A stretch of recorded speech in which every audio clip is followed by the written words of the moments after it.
Let's make smoky, spicy vodka fusilli 2 ways. Cheese.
So this recipe comes from my cookbook, and it uses Indulgent to add a meaty, smoky, spicy flavor to your vodka sauce. Indulgent is a spicy salami paste that comes from the Calabria region of Italy. Since you may know, since they produce Calabrian chili paste, which is the secret ingredient in Carbone's famous spicy vodka rigatoni. And to this day, my copycat version of that pasta is the most popular recipe on my website. The Carbone vodka sauce is a bit more labor intensive, and so for the cookbook, I wanted to have 2 different kinds of vodka sauce. One that can come together super quickly without the need to really simmer any sauce, and another version that uses whole San Marzano tomatoes to give you those chunks of delicious tomato in the sauce, but that does require a little bit more time.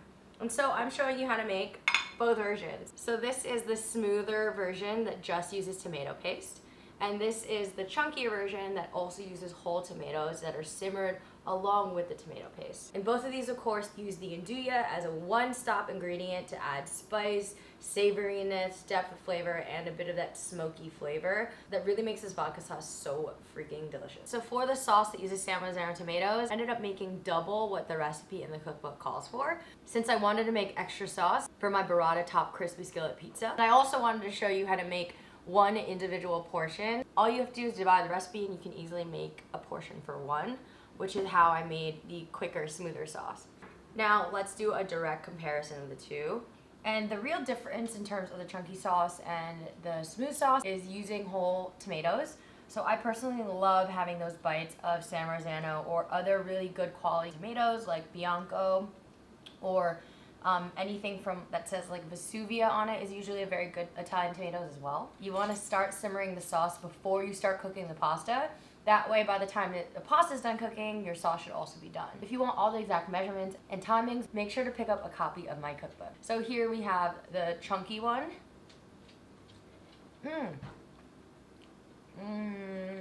The reason you want to use like a really good quality tomato, especially like a San Marzano, is that the tomatoes are sweeter. You don't really have to add sugar to the sauce in order to remove the acidity. And by simmering the tomatoes, you also release more of the natural sweetness in the tomato. With some basil. I also borrowed a trick from one of my favorite Italian-American restaurants here in Hong Kong called Feeney's, where they throw in some cubes of fresh mozzarella directly into the sauce. You get the occasional bite of gooey, melted fresh mozzarella, and you get those nice cheese pulls in the pasta that just makes this even more satisfying. And what's fun about using the whole tomatoes is that I also like to just go in with my hands. It's very cathartic to just squeeze the shit out of the tomatoes directly into your pan. So go for it. You could also just use a wooden spoon, but it's very cathartic to do it by hand.